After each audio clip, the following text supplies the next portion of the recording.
আমাদের বাড়ি চলে এসেছি।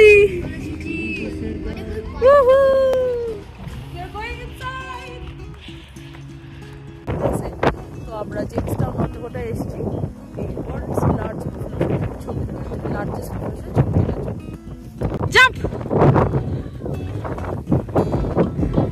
নমস্কার বন্ধুরা, this is Sriparna from Sriparna's blogs. Welcome back to my channel. আপনাদের নিশ্চয়ই মনে আছে, এর আগে আমি শেয়ার করেছিলাম moving from Canada to US part 1। সেখানে কিন্তু দেখিয়েছিলাম আমরা মেডিসিন হাটে একদিন ছিলাম, তারপরে রাতটা কাটিয়েছিলাম নর্থ ডেকোটায়। এই নর্থ ডেকোটা থেকে শুরু করছি আমরা ডে 2। আর আজকে কিন্তু এই ভিডিওতে থাকবে যে কিভাবে আমরা পৌঁছালাম আমাদের হোমস্টে উইসকনসিনে। তো চলুন ভিডিওটা শুরু করা যাক। তো আগেই বলেছি যে আমরা মোটামুটি প্ল্যান করেছি, আমরা যখন ইউএস থেকে ক্যানাডা গেছিলাম যা যা করেছিলাম সেই মোমেন্টগুলোকে রিলিভ করব। তো তার আগে একটু তো পেট পুজো করে নিতে হবে, তাই আমরা ব্রেকফাস্ট করে নিচ্ছি এখানে। মানে ব্রেকফাস্ট না, এটা ঠিক বলতে পারে it's a kind of branch, কারণ আমরা আগের দিন রাত্রিবেলা বেশ অনেক সুশি টুশি খেয়ে দেরি করে শুয়েছিলাম, একটু রেস্ট নিয়ে বেরিয়েছি, যার কারণ অনেকক্ষণের ড্রাইভ আছে। আপনারা দেখতেই পাচ্ছেন এখানে 7 ঘন্টা 14 মিনিট, ইটস অ্যারাউন্ড 517 মাইলস, মানে হচ্ছে প্রায় 850 কিলোমিটার। তাহলে বুঝতেই পাচ্ছেন এরকম দুদিকে যখন থাকবে আর লম্বা লম্বা স্ট্রেচ চালাতে হয় তখন কেমন লাগে। তাই আমরা কিন্তু সবাই মোটামুটি গাড়িতে অ্যাক্টিভই থাকি। আর আমাদের এই ধরনের লং ট্রিপসগুলো না বেশ অভ্যস্তই হয়ে গেছে। আর নর্থ ডাকোটা, সাউথ ডাকোটা, ব্যাডল্যান্ড এরিয়াগুলো কিন্তু আমাদের আগে থেকেই বেশ ভালোভাবে ঘোরা। তো যারা অ্যাডভেঞ্চার প্রিয় মানুষ তারাও কিন্তু এই রোড ট্রিপের কিছু কিছু টিপস অ্যান্ড ট্রিক্স সবসময় মাথায় রাখবেন, যে যখন দরকার তখন ঠিকঠাকভাবে শর্ট ব্রেক নেওয়া, এগুলো কিন্তু খুব দরকার। আর এই ধরনের লং স্ট্রেচে যেটা ইম্পর্টেন্ট হচ্ছে, এখানে মাঝে মাঝে কিন্তু রেস্ট এরিয়া আসে। রেস্ট এরিয়ায় কিন্তু আপনি চাইলে ব্রেক নেবেন, এবং আমি বলবো ইটস মাস্ট, আপনি অবশ্যই নেবেন। আর রেস্ট এরিয়াগুলো এখানে খুব ভালো হয়, বেশ বড় স্পেশিয়াস হয়, প্রপার একটা ভীষণ নিট অ্যান্ড ক্লিন ওয়াশরুম থাকে। এবং আপনি যেই রেস্ট এরিয়াটা নিচ্ছেন সেই রেস্ট এরিয়া সম্পর্কে, বা sorry not the rest area, সেই এরিয়া সম্পর্কে কিন্তু এখানে নানারকম তথ্য দেওয়া থাকে। এরকম ছোটো ছোটো এরকম বুকলেটস থাকে, যেটা দেখে আপনি জানতে পারবেন যে আশেপাশে কোথাও ঘোরার জায়গা আছে কিনা। আর তাছাড়াও যারা মানে পেট লাভার তাদের জন্য কিন্তু রেস্ট এরিয়াতে জায়গা থাকে। তো দেখুন যে কত বড় হয় রেস্ট এরিয়াগুলো। তো আমরা এখানে মোটামুটি 5-10 মিনিট মতো সময় কাটিয়ে আমরা আবার বেরিয়ে পড়লাম। তো এখন আমরা নর্থ ডাকোটা ক্রস করছি। তার আগে নর্থ ডাকোটায় জেমসটাউন বলে একটা জায়গা আছে, সেখানে যাব আমরা ওয়ার্ল্ডস লার্জেস্ট বাফেলো দেখতে। আপনারা যারা আমার আগের ভিডিওস দেখেছেন, when we are going to Canada from US, তখনও কিন্তু আমরা জেমসটাউন হয়ে গেছিলাম আর দেখতে এসেছিলাম এই লার্জেস্ট বাফেলো। যেহেতু আমি বারবার বলছি we are relieving the moments, তখন যে মন খারাপটা ছিল এখন কিন্তু মন ততটাই ভালো। তো চলে এসেছি আমরা এখানে এই ওয়ার্ল্ডস লার্জেস্ট বাফেলো দেখতে। আর এখানে একটা এরকম ভিলেজ মতো করা আছে, যেটা আর্টিফিশিয়াল ফ্রন্টিয়ার ভিলেজ বলে। খুব সুন্দর, সেখানে চার্চ আছে, সেলুন আছে, বুচার শপ আছে, ব্যাংক আছে, মানে এগুলো মানে একটা ছোট্ট ভিলেজ মতো বানানো। আর ওই দূরে দেখা যাচ্ছে কিন্তু ওয়ার্ল্ডস লার্জেস্ট বাফেলো। চলুন আপনাদের ওর কাছে নিয়ে যাই।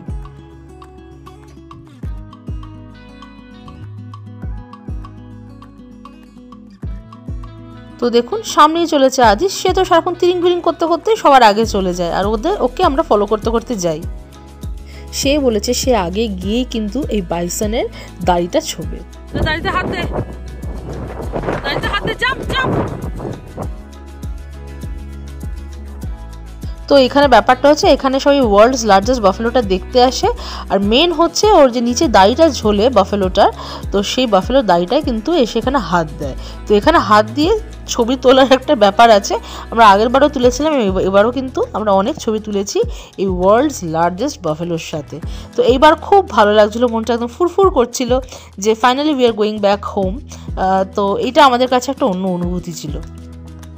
তো আপনাদের সাথে কিছু ফটো আমি এখানে শেয়ার করলাম। আর নিচে দেখুন আমাদের আগের বারের ফটোগুলো। তো আমি এখানে গিয়ে এই ওয়ার্ল্ডস লার্জেস্ট বাফেলোর দাড়িতে একটু টাচ করে বেরিয়ে পড়লাম আবার আমাদের যাত্রায়। তো আমি ঘুরে দেখি আমাকে ছেড়ে বাকিরা রওনা দিয়ে দিয়েছে মোটামুটি গাড়ির দিকে, তাই আমিও আর টাইম না ওয়েস্ট করে চলে গেলাম। আর আগেই বলেছি আমাদের ট্রিপগুলো এত লং হয়, তো আমরা চেষ্টা করি রাত্রে একটা ভালো হোটেলে থাকার। তো সেই হিসেবেই কিন্তু আমরা সিলেকশনে বসে গেছি। তো কোন হোটেলে থাকলাম সেটা কিন্তু অবশ্যই দেখাবো। আর আজকে প্ল্যান আছে আমাদের মিনিয়াপোলিসে থাকার। তো আমাদের এরপর নেক্সট টার্গেট হচ্ছে মিনেসোটা ঢোকার, আর অনেকটা চালিয়ে নিয়ে যাওয়ার, যাতে কালকে মিনেসোটা থেকে বেরিয়ে কিছুক্ষণের মধ্যে যাতে আমরা উইসকনসিনে ঢুকে পড়ি। তো সেই প্ল্যান নিয়ে কিন্তু আমরা বেরিয়েছিলাম। তো ভাবলাম যে ঠিক আছে, একটু বিকেলের দিকে হয়ে গেছে, একটু লাঞ্চ করে নিই। তো আমরা এখানে কিন্তু চিপোটলেতে চলে এসেছি। এখানে রাইস বোল নিয়ে নিয়েছি। ওরা এত ভোরে ভোরে দেয় না, মানে একার পক্ষে শেষ করা খুব চাপ হয়ে যায়। So again after lunch we hit the road, এবার ওয়েট করছি আর কিছুক্ষণের মধ্যে ঢুকবো আমরা এর পরের স্টেটে। দেখতে দেখতে আমরা মিনেসোটা ঢুকে গেলাম আর সন্ধ্যা হয়ে গেছে, দেখতেই পাচ্ছেন অন্ধকার হয়ে গেছে। তো আমরা মোটামুটি একটা হোটেল সিলেক্ট করে নিয়েছি। তো আজকে আমরা ঠিক করেছি যে আমরা থাকবো আজকে ওয়েস্টিনে। আর মিনিয়াপলিসে ঢোকার সাথে সাথেই এই ব্রিজের ওপর থেকে ডাউনটাউনটা দেখতে জাস্ট দুর্ধর্ষ লাগছিল। তো মিনিয়াপলিসের ডাউনটাউনে আমরা থাকবো ঠিক করেছি। আর ডাউনটাউন যে কোনো শহরের প্রচণ্ড বিজি এরিয়া থাকে, পার্কিং একদমই পাওয়া যায় না। তো আমরা এখানে আলাদা একটা পার্কেজ, মানে আমাদের যে ওয়েস্টিন ছিল, তো ওয়েস্টিনের অপোজিটে একটা পার্কেট আছে, তার তলায় মানে সেই আন্ডারগ্রাউন্ড পার্কিংয়ে আমরা গাড়ি রাখতে গেলাম। আর এইগুলো বেসিক্যালি এরকম হয়, আপনি পার্কিং করবেন এবং তারপরে ওই পার্কিংয়ের ভেতর দিয়েই হোটেল যাওয়ার রাস্তা থাকে। যেমন দেখুন এই যে ব্রিজটা দেখতে পাচ্ছেন, আমরা কিন্তু পার্কিং করেছি এই সাইডে, তারপর ব্রিজ দিয়ে হেঁটে কিন্তু আমরা এই হোটেলে ঢুকেছিলাম।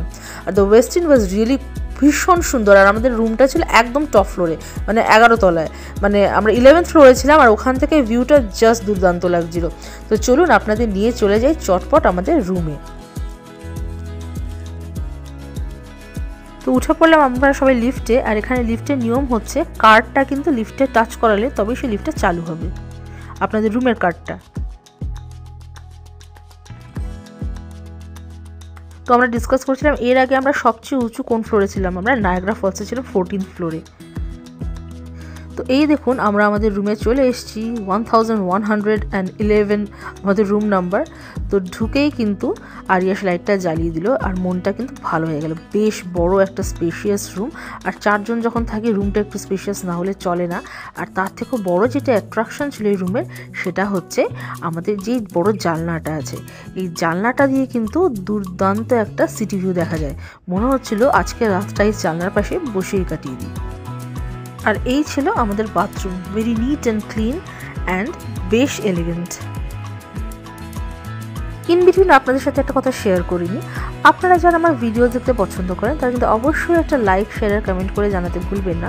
আর আমার চ্যানেল শ্রীপর্ণাস ব্লগস কিন্তু সাবস্ক্রাইব করতে একদম ভুলবেন না। জানবেন সাবস্ক্রিপশন বাটনটা কিন্তু আপনাদের জন্য একদমই ফ্রি, কিন্তু আপনারা একটা সাবস্ক্রাইব করলে we get encourage to make more videos like this. তো again good morning on 14th of March 2025। আজকে কিন্তু আমরা ফিরছি আমাদের বাড়িতে উইসকনসিনে। তো আমরা সবাই উঠে পড়েছি এবং কিন্তু রেডি হয়ে বেরিয়ে পড়েছি। আর খুবই এক্সাইটেড আমরা সবাই যে আজকে 1.5 বছর পর we will be back in our home. তো সেই মতো বেরিয়ে পড়ছি। আর এখানে না দুটো এলিভেটার আছে, একটা হচ্ছে রুমে যাওয়ার, একটা হচ্ছে বাইরে যাওয়ার, মানে ওই প্যাসেজটার দিকে যাওয়ার। তো এটা হচ্ছে সেদিকটা এলিভেটার। আর এই হোটেলটার মধ্যে কিন্তু মানে ওয়েস্টিনে কিন্তু স্টারবাক্সটা সবই ছিল। তো এই দেখুন এইটাই হচ্ছে সেই লম্বা প্যাসেজ বা ব্রিজ যেটা কিন্তু আমরা ক্রস করে হোটেলে এসেছিলাম ভেতর দিয়ে পার্কিংয়ের। তো এইদিকে হচ্ছে ওয়েস্টিন আর সামনে হচ্ছে আমাদের পার্কিং। তো চলুন আপনাদের নিয়ে চটপট চলে যাই পার্কিংয়ে আর গিয়ে গাড়িটা স্টার্ট করে ফেলি।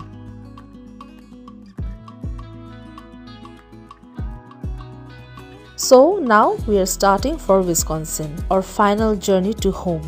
তো এই দেখুন এখানে বেশিরভাগ বিল্ডিংয়ে কিন্তু মাঝখানে এই কানেকশনটা আছে, কারণ বেশিরভাগ বিল্ডিংয়ে যেটা আমি বললাম বাইরে পার্কিং থাকে না, পার্কিংটা তলায় করে আন্ডারগ্রাউন্ডে করে এই একটা কানেকশন থাকে যেটা দিয়ে কিন্তু আপনি ডাইরেক্টলি বিল্ডিংয়ে যেতে পারবেন।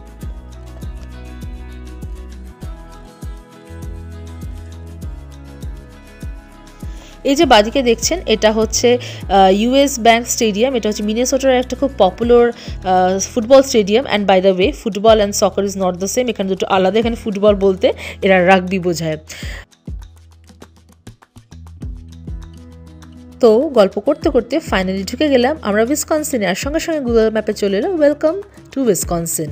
এখানে কিন্তু ইউএসএতে যে কোনো স্টেটে ঢুকলেই এরম করে কিন্তু সিটির বাইরে লেখা থাকে দ্যাট সিটি ওয়েলকামস ইউ, যেমন এখানে উইসকনসিন ওয়েলকামস আস। তো উইসকনসিনে ঢুকেই মনটা ভালো হয়ে গেল এবং তার সাথে একটু খিদে পেয়ে গেছিলো। যদিও দেখতে পাচ্ছেন যে এখনও 4 ঘন্টা 9 মিনিটের জার্নি বাকি আছে। তবে আমরা ঠিক করেছিলাম ওনার গ্যাস স্টেশনে গিয়ে একটা ব্রাঞ্চ মতো করে নেবো। আর এখানে গ্যাস স্টেশনগুলো না খুব ভালো হয়, মানে সব গ্যাস স্টেশনে মোটামুটি সকাল থেকে বিকেল 4টে অবধি আপনারা হট খাবার পাবেন। যেমন আমরা এখানে কিছু বার্গার, তারপর হ্যালোপিনো পপার্স এগুলো নিয়ে নিয়েছিলাম। খেয়ে কিন্তু ঠিক করেছিলাম এবার কিন্তু ফাইনালি বাড়ি ঢুকে তবেই আমরা খাবো। এই দেখুন এখন এই মুহূর্তে we are crossing Wisconsin deals. Wisconsin deals হচ্ছে বলতে পারেন উইসকনসিনের একটা অ্যাডভেঞ্চার এরিয়া। তো এইখানে কিন্তু আমরা প্রতি সামার ভ্যাকেশনেই আসি, আর এখানে ওয়াটার পার্ক থেকে শুরু করে নানা রকম অ্যামিউজমেন্ট রাইড, তো ভীষণ ভীষণ মজা হয়। তো আমরা বললাম যে হ্যাঁ এই সামারেও কিন্তু আমাদের আসতে হবে। তো দেখুন এখন মোটামুটি 1 ঘন্টা 28 মিনিট মতো বাকি আছে, আর বাকি আছে 99 মাইলস। আর আমাদের জার্নি শুরু যখন করেছিলাম তখন ওটা ছিল প্রায় 3000 কিলোমিটার আর 24 ঘন্টার জার্নি। আর এখন দেখুন বাকি আছে 1 ঘন্টা আর 65 মাইলস মতো। তো আমার সবসময় এটা হয়, আপনি আমাকে 10 ঘন্টা 12 ঘন্টা জার্নি করার I don't have any problem, but last যখন 1 ঘন্টা বাকি থাকে না তখন আর আমার তর্স হয় না। তাই দেখুন প্রত্যেক মুমেন্টেরই কিন্তু আমি ভিডিও করে যাচ্ছি, 1 ঘন্টা 42 মিনিট 32 মিনিট এরম করে করে।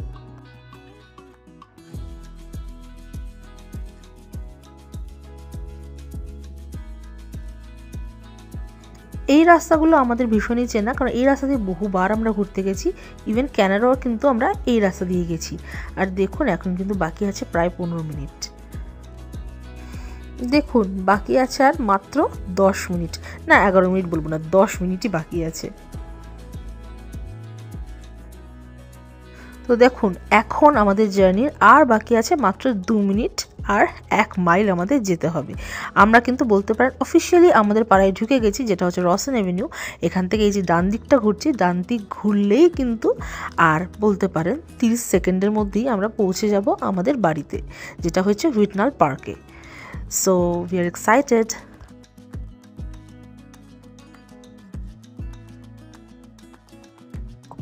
সো হিয়ার উই আর, পৌঁছে গেছি আমরা আমাদের বাড়িতে। আর বাইরে দেখছি ডেলিভারিও দিয়ে গেছে। আমরা একটা ম্যাট্রেস অর্ডার করেছিলাম, কারণ আমরা তো ক্যানাডা থেকে কিছুই নিয়ে আসিনি। So it's good to be back home.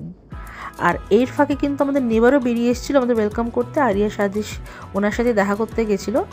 তো চলুন এবার খুলে ফিরি দরজাটা। দেখুন নিচে আপনার সাথে শেয়ার করেছি সেপ্টেম্বর 4, 2023-তে কিন্তু আমরা দরজাটা বন্ধ করেছিলাম, আর আজকে 14 মার্চ 2025 আমরা দরজাটা খুলছি। তো দরজা খোলা হয়ে গেছে, তো চলুন ভেতরে প্রবেশ করা যাক। তো ক্যানাডাতে থাকতে থাকতেই কিন্তু আমি এখানে বাড়িটা ক্লিন আপ করিয়ে নিয়েছিলাম। এখানে ক্লিনার্স আছে, তো তাদেরকে ফোন করে দিয়েছিলাম, তারা এসে 1 রাউন্ড বাড়ি ঘর ক্লিন করে গেছিলো। তো এখন আমার অনেক কাজ, যে বক্সগুলো ক্যানাডাতে প্যাকিং করেছিলাম সেগুলো আসবে, সেগুলোকে ঠিকঠাক করে যার যার জায়গায় রাখা, কারণ নেক্সট উইক থেকে আরিয়া সারিয়া স্কুল শুরু হয়ে যাবে। তো প্রথম যেটা করেছিলাম সেটা হচ্ছে আমাদের বিছানায় ম্যাট্রেসটা পেতেছিলাম, আর ম্যাট্রেসগুলো না এখানে বক্সেই আসে, জাস্ট একটু পিঞ্চ করে হাওয়া বার করে দিলে কিন্তু ম্যাট্রেসটা ফুলে যায়। তো মাঝখানে প্রচুর দিন ভিডিও দিতে পারিনি, বড় ভিডিওস দিতে পারিনি, কারণ এইসব কাজে ব্যস্ত ছিলাম। আর 2 দিন পরেই কিন্তু আমরা ক্যানাডা থেকে যেই বক্সগুলো প্যাকিং করেছিলাম, বুকস, টয়েস, ক্লোথস, এগুলো সেগুলো চলে এসেছিলো। তো এইসব নিয়ে কিন্তু এখন সেটেল ডাউন করতে হবে। সবাই ভালো থাকবেন, সুস্থ থাকবেন, দেখা হচ্ছে পরের ভিডিওতে। টাটা।